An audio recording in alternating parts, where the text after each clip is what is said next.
Hi guys, how are you all today morning? Good morning. Today is 25th October 2023.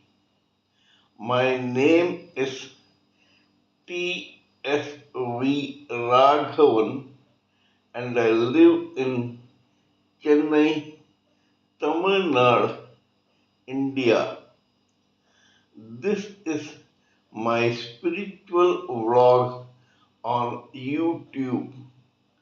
Hardan Haribol TRSV Nectar NECTAR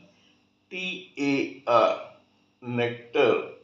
Hardan spelling is HARDAN. Hence the complete name is Hardan HARDAN Haribol TRSV Nectar NECTAR Nectar.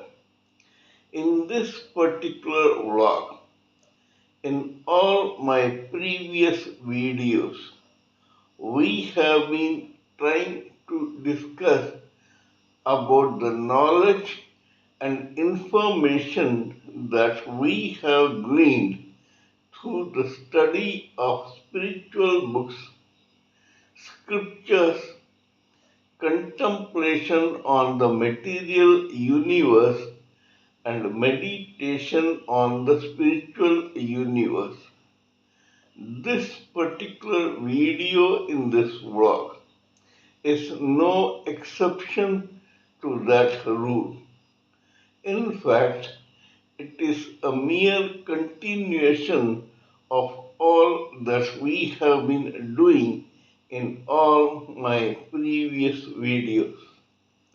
Kindly subscribe to this vlog and press the bell icon so that I may keep reminding you of all my past, present, and future videos. So let us continue with the topic for discussion for today's video. In the past video, we talked about one particular term called determination that is very important to analyze the achievements and psyche of every human living entity in this material world, whether male or female. As we know, there was a French emperor who was extremely great and who reached legendary and iconic status as a person who reached dizzy heights in the battlefield in Europe. His name was Napoleon Bonaparte. Napoleon Bonaparte was such a genius that everyone wanted to emulate him, admire him, respect him, follow him, and worship him. Those ambitious people wanted to know who this person was and what was the secret of his dizzy success. He said or went on record, there are three factors that are needed to achieve dizzy success in any walk of life. Whether you are a doctor, an engineer, a lawyer, a writer, a sportsman, a painter, a sculptor, a technician, a monk, a rishi, a maharshi, a saint, or anybody. You need three particular factors to achieve your aim in life, regardless of the fact whether that particular aim is spiritual or material. These three factors are known as: first, limitless ambition; second, ceaseless industry; and third, the determination to succeed. We shall talk about these three factors in our video in this vlog today. In my yesterday's video, I already talked about the introductory part of these three factors that help us analyze or define the psyche of any living entity, whether male or female, in any particular birth. Regardless of that person's position in the society, if that person possesses these three factors within him or her, that person can claim to achieve disease success. According to Bhagavad Gita, when the barren land of Indraprastha was given to the five Pandava princes by the selfish and cruel Kauravas, then when these people looked at that land, they felt very despondent and distraught. They felt very discouraged. But Lord Krishna, who was the friend, philosopher, and guide, told them, "This barren land of Indraprastha is your karma bhumi." Karma means action, and bhumi means land. He said, "This particular tract of land is your action field or field of action." He said, "You have to become a karma yogi, that is, a monk who lives for his or her actions." Lord Krishna told them, "From today you start focusing and concentrating on this barren tract of land and try to convert it into a paradise on earth."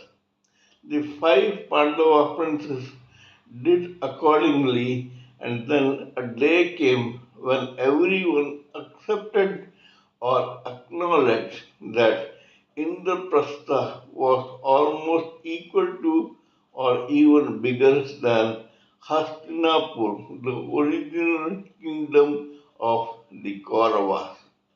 This was precisely the reason for the Kurukshetra Mahabharata war, in which the same Pandava princes won over the mighty Kaurava army. We must also consider our own life as a barren tract of land. We, as karma yogis, should consider this life as our karma bhumi. We should focus on ambition, ceaseless action, and a determination to convert this particular lifetime into a paradise on earth. In this process, I would like to talk about one particular case history which will determine what I meant to say when I said that we should concentrate on these three factors in life. So let us continue with the particular story. There is a township at the north of the river Kaveri in Tamil Nadu in India.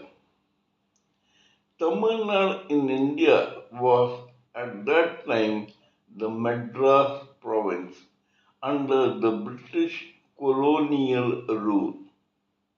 This particular township and its adjacent areas had been converted into a district called the Tanjavur district. In this Tanjavur district, there was one village which was very famous as Tittai. Tittai and its adjoining places was considered to be a very fertile piece of land. In the mid 19th century, there lived a very affluent landlord in this Tittai. This guy had several pieces of agricultural land and some property. This man was blessed with two sons, two real brothers, two siblings. This particular landlord divided his property into two equal parts and gave each brother or son one part. In other words, these two siblings inherited 50% each of the property of that old man. Once they inherited this, they kept in touch with each other, but they both went separate ways. Now we will talk about one brother. This brother took his share of property and went and married and began raising a family. This guy also cultivated his fertile piece of land. This man got two sons. One was called Vardhangar and the other was called Kuppuswamy. This Vardhangar was a very intelligent, educated, and scheming, cerebral type of person who was always cooking up schemes to make money. On the other hand, this Kuppuswamy was very well built, but he was a school dropout and was not very cerebrally inclined like his other sibling. Both of these two guys got married. This Vardhangar raised his own brood and Kuppuswamy started to raise his own family. However, unfortunately, Kuppuswamy died at a very young age despite his build, strength, and physical prowess.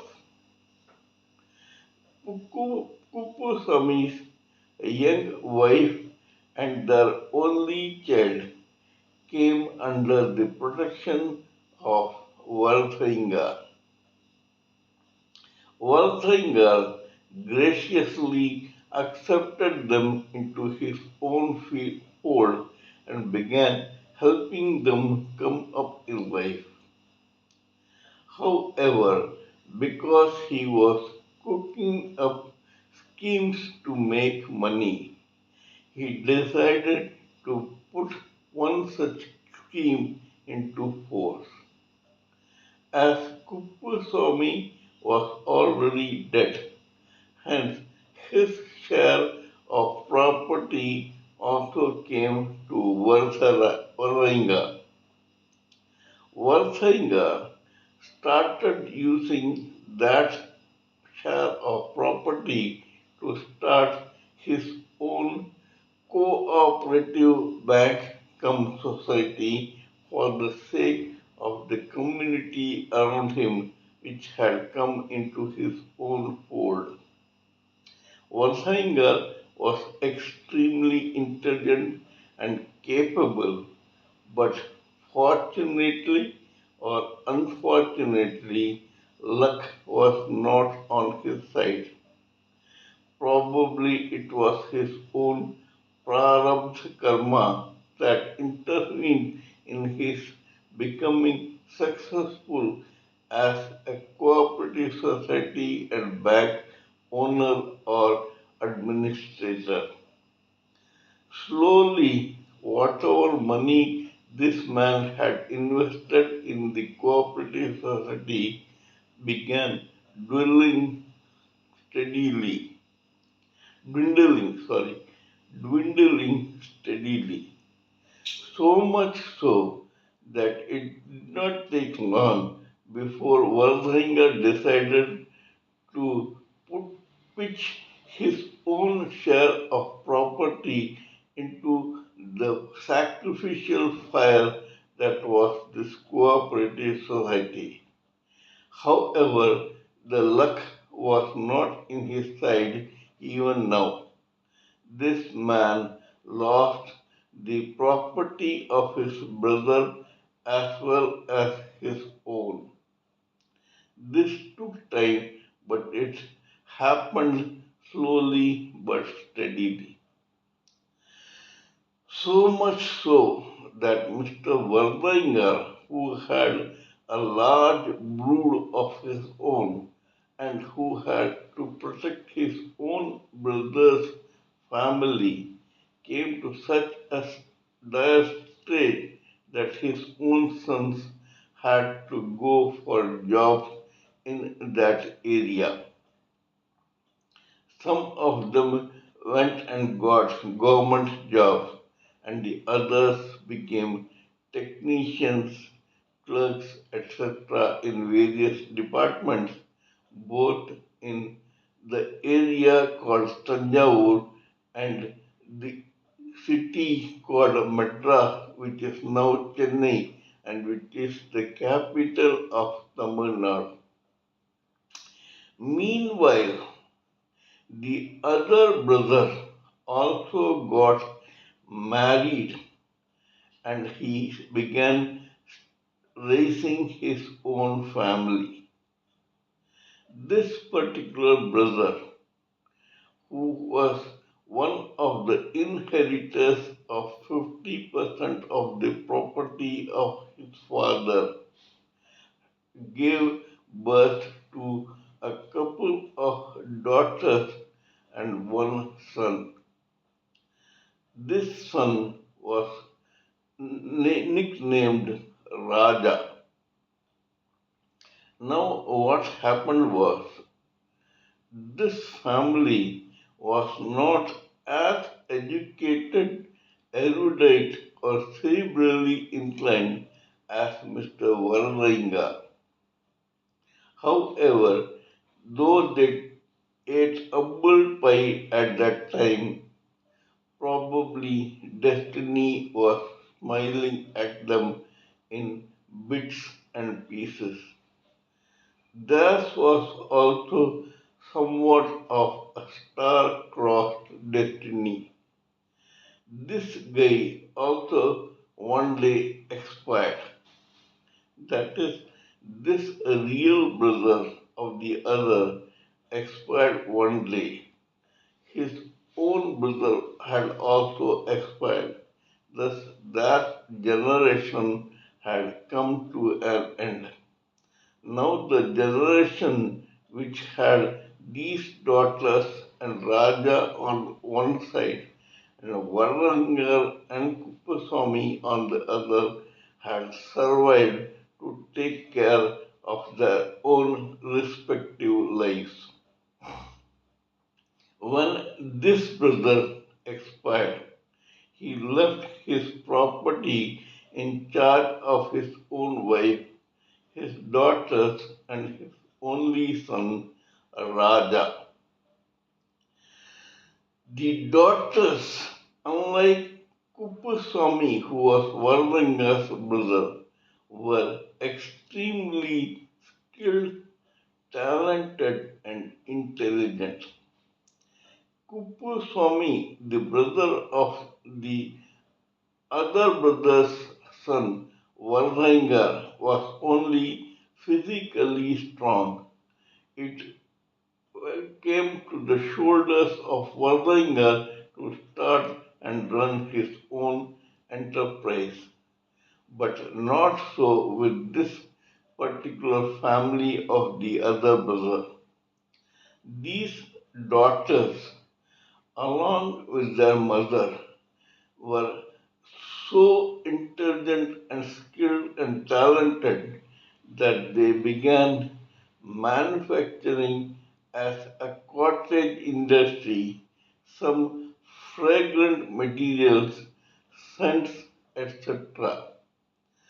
Both the families were quite religious, but this family, especially Raja, was also extremely spiritual by nature. These people started manufacturing fragrances, scents, and other such items which could be used by all families in that area in a place called Kumbakonam, which is one of the temple towns of India, especially Tamil Nadu. People there are extremely religious and spiritually inclined. It was a very thriving market for these scents, fragrances, sandalwood paste, dot sticks, etc. These girls manufactured them, and a Raja who was not very educated at that time decided to market them. Marketing and sales were alien for this particular community to which Raja, Vardhangal, Kuppuswamy, and the daughters of the other brother belonged. These people were usually very religious, educated, erudite, cerebrally inclined people who seldom came into business, commerce, or trading. Nevertheless, because of their alien circumstances, Raja decided to become a salesman for the goods manufactured by his own sister and his mother as a cottage industry. Life was very tough for Raja in the beginning, more so because this particular business was alien to him. Yet this man did not lose heart. What he did was he secured one iron box, kept the products manufactured by his mother and sisters into that box, tied it to the career of a cycle, and began roaming into this district of Tanjavur and the adjacent parts of Kumbakonam, selling or trying to sell these bottles of scent, fragrances, fragrance sticks, dot sticks, etc. It was a time when it is said that this guy was going through the place where Vardhangar and his family lived. While he was riding his cycle through the streets of that particular area, this very Mr. Vardhangar, who was poised to become a successful cooperative society and banker owner, made fun of his own cousin, saying that you belong to a community which is not talented and skilled enough to become a salesman, and yet you are roaming under the Tamil Nadu sun trying to sell your wares. Hurt to the quick, Raja decided to eat humble pie. He just grinned and bore this insult, yet he continued to do his own job. Here we will take a detour. As I had mentioned before, there are three factors which decide the achievements of every human being. They are limitless ambition, ceaseless industry, and the determination to succeed.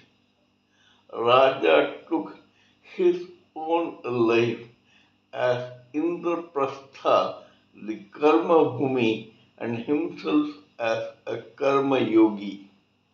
He decided to stick on to his endless struggle to become a successful salesman. Lo and behold, slowly but steadily, this person's customer base in that area began picking up.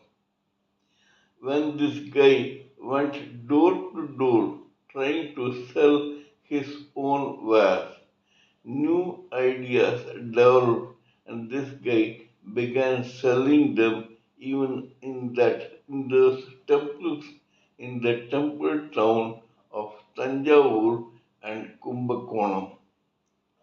People were initially sneering and jeering at him, but when this young man persisted on his job, these people came to terms with the fact that he was indeed genuine in trying to sell products manufactured by his own mother and sisters. Slowly, people became his regular customers of the same scent and fragrance and other such items. When money began trickling in, they diversified into other products which were helpful for those religious and spiritual people of that community in that area. After a few decades running around as a traveling salesman, this man started his own office and shop in the temple town of Kumbakonam and its city. This became their flagship office. It was considered to be the one that recognized this Raja and his own family as distributors of scent, fragrances, etc. Years passed. These people started getting more and more successful as the other cousin, Mr. Vardangar, and his own brood came across too many hurdles to face, and so they decided to get jobs in various places.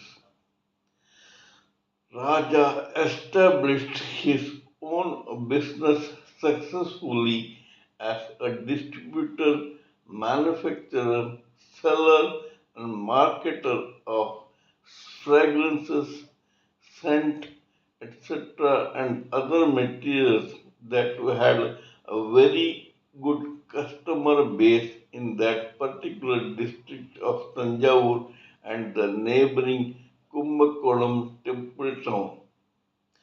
So much so that within his own lifetime, this guy earned a reputation as a very successful and iconic businessman. He not only became a tycoon in his own business, but he also began dabbling in beginning educational institutions, cooperative societies of his own, and other such things which could be of use to the people in the society of that particular community and the other communities. So much so that one day his own company had a street named after this particular business tycoon and his business house. This man became very famous, revered, and worshipped just because he had taken his own life as his karma bhumi and through his own dedication, hard work, limitless ambition, ceaseless industry, and a determination to make it big in the business field in Kumbakonam, despite the fact that business was alien to his own community, came up in leaps and bounds.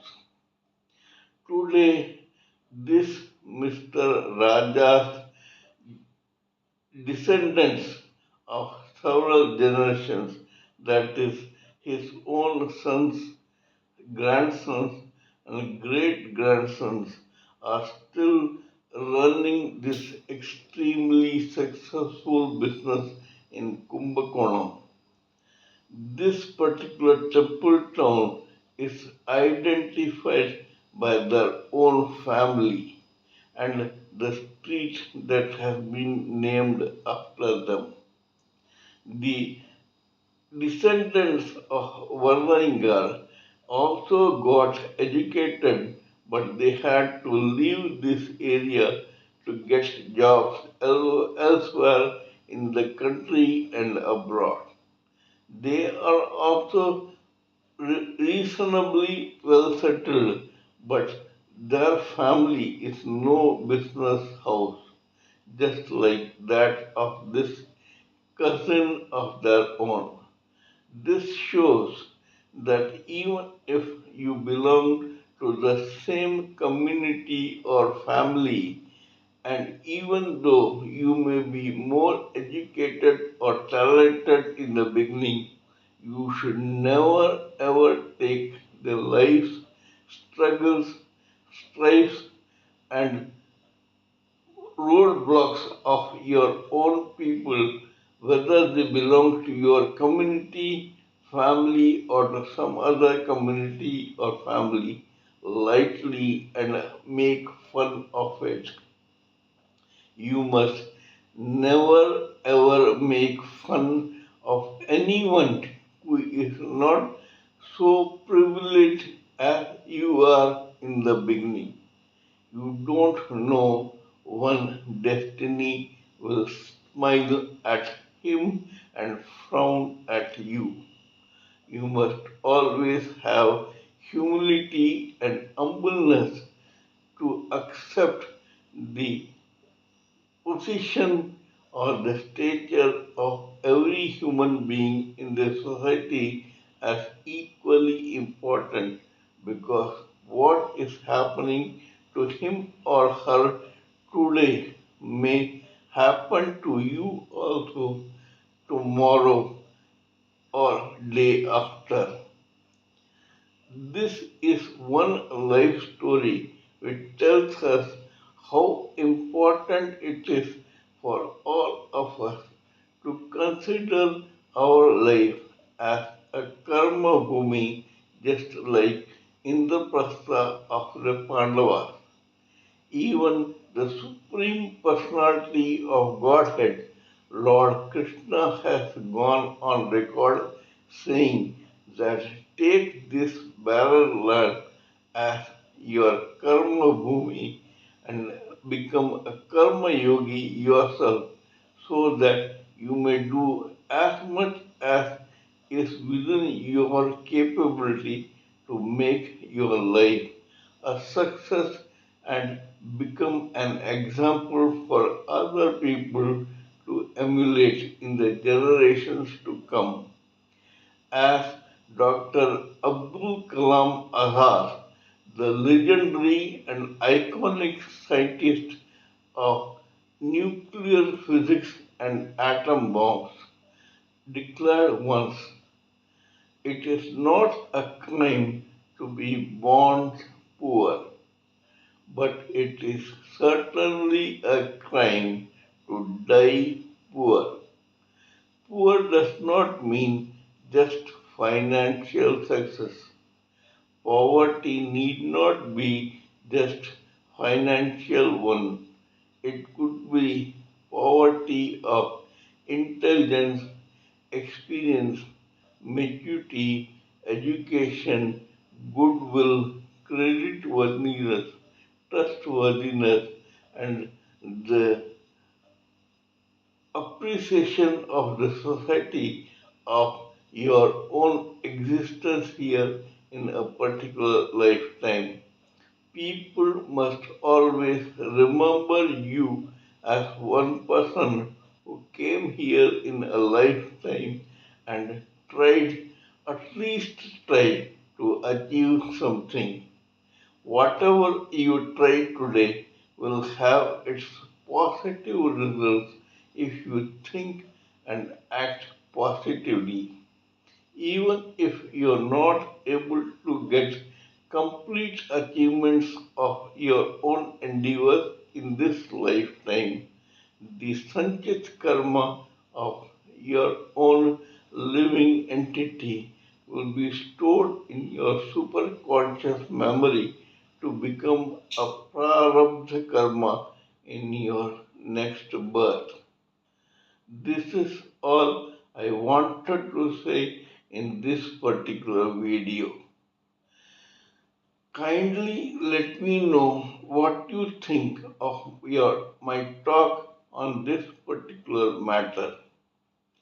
Please give me your own expert views, thoughts, opinions, and ideas so that I may blend everything together for the sake of this society.